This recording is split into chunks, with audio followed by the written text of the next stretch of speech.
యేసు ప్రభుని ఎవరు ఎక్కువగా ప్రేమిస్తారు తెలుసా? విడుదల పొందిన వాళ్ళే. వారి పాపపు జీవితంలో నుంచి ఎవరు వారికి సహాయము చేయనప్పుడు దేవుడు వారికి సహాయము చేసి వారిని రక్షణలోకి నడిపించినప్పుడు వాళ్ళే ప్రభుని ప్రేమించి మొదటగా ఎదుర్కొంటారు. మొదటగా ప్రైజ్ ది లార్డ్, హల్లెలూయా. ప్రభుని వెంబడించేది పరిశుద్ధులు కాదు, పాపులే పరిశుద్ధులుగా మార్చబడతారు. Praise the lord. హాస్పిటల్కి ఎవరు పోతారు? పంచుకున్నారా? ఎవరు పోతారు? అవునా? Praise the lord. ప్రభు యొద్దకు ఎవరు వస్తారు? అందుకే ప్రభు ఒక దగ్గర అంటాడు, నేను పాపులను పిలవచ్చింది కానీ శాస్త్రులు పరిసరులు పెద్ద డ్రెస్సులు వేసుకొని మేము నీతిమంతులు, అంత సీన్ లేదు అక్కడ. నేను పాపులను పిలిచవచ్చింది కానీ నీతిమంతులను కాదు. నీతిమంతుడు ఒకడు లేడు, అందరూ పాపము చేసి దేవుడు అనుగ్రహించి మహిమను కోల్పోయారు. రోగులకే కదా వైద్యుడు. సో వీళ్ళు ఎదుర్కొనే వాళ్ళు ఎవరు తెలుసా? వాళ్ళు విడుదల పొందిన వాళ్ళు. దేవునికి స్తోత్రం. ఆమేన్. ఇజ్రాయెల్ ప్రజలంతా, యూదులంతా లేఖనాలు కలిగిన వాళ్ళు, ప్రవచనాలు లేఖనం కావాలి. నిద్రపోతున్నారు. కానీ ప్రభువు చెప్పిన మాటను నమ్మి మొదటగా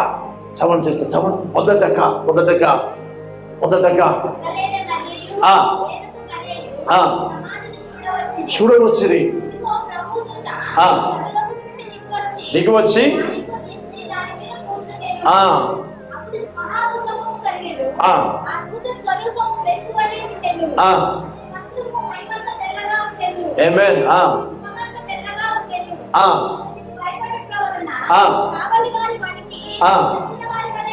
ఎలా ఉన్నారంట? గాడ్స్ పవర్ దిగి వస్తే ఎవరి పరిస్థితి అయినా అదే.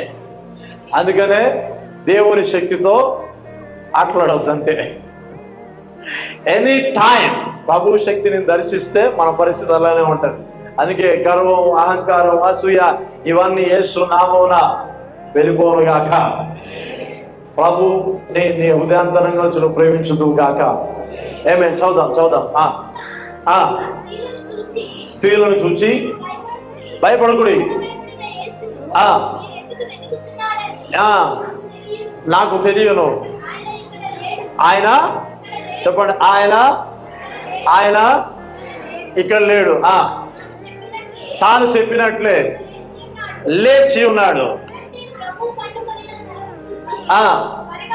త్వరగా వెళ్ళి. ఈవెన్ డిసైపుల్స్ కూడా కన్ఫ్యూజన్ లో ఉన్నారు. నిజంగా అవుతుందా? భయముతో వాళ్ళకి భయపడి భయంతో దాక్కున్నారు. ఓకే, త్వరగా వెళ్ళి శిష్యులకు తెలియజేయుడి. ఇదిగో ముందుగా వెలుస్తున్నాడు,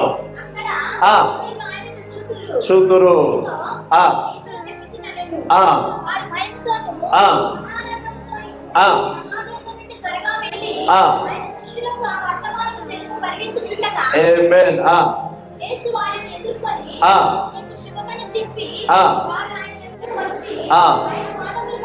చాలా సిస్టర్ కావాలని నేను చదివించాను నేను. ఓకే, యేసు ప్రభు తిరిగి లేచిన తర్వాత ఆయన అక్కడ లేడు. ఓకే, ఆయన తండ్రి కుడిపార్శ్వమందు కూర్చుని ఉన్నాడు. అవునా? సో ఈ 40 దినాలు అందరినీ ప్రభు దర్శించాడు. దాంట్లో ఉన్న లేఖనం అర్థం ఏంటిదంటే ఇది పునరుత్థాన శక్తి. ఆయన తన సృజనాత్మకమైన శక్తి చేత ఆయనను లేపి ఆయన తండ్రి కుడిపార్శ్వమందు కూర్చున్నాడు.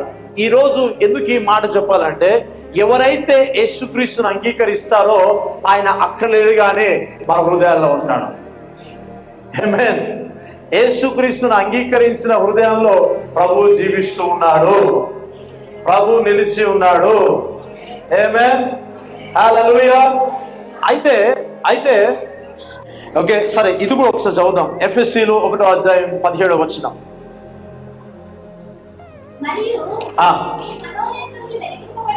వెలిగింపబడినందున నిరీక్షణ ఎట్టిదో పరిశుద్ధులలో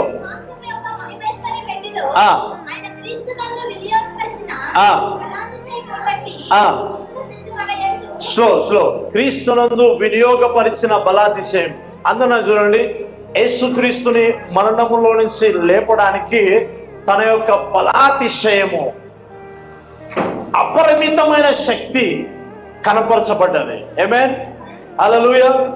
నాతో పాటు చెప్పండి, యేసుక్రీస్తుని ఆయన మనలో నుంచి లేపడానికి ఆయన యొక్క బలాతిశయము, అపరిమితమైన శక్తి వినియోగించబడ్డది. మాక్సిమం పవర్ అంటాడు, మాక్సిమం పవర్. ఆ శక్తి చేత లేపబడ్డది. అవునా? అయితే ఇప్పుడు ఏం చేస్తున్నాడు? స్లోగా చదవండి. వినియోగపరిచిన బలాతిశయం బట్టి, మళ్ళీ చెప్పండి, అందరూ చెప్పండి,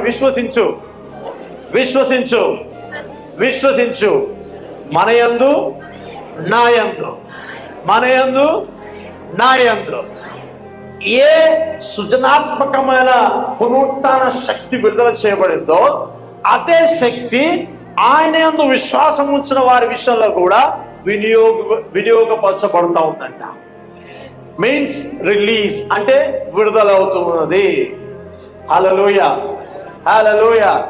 పునరుత్థాన శక్తి చేత ప్రభు ఏ విధంగా అయితే లేచి ఉన్నాడో, ఆయన శక్తి చేత ఎలాగైతే లేపబడ్డాడో అదే శక్తి చేత ఆయన యందు విశ్వాసం ఉంచిన వారు కూడా తిరిగి లేపబడ్డారు.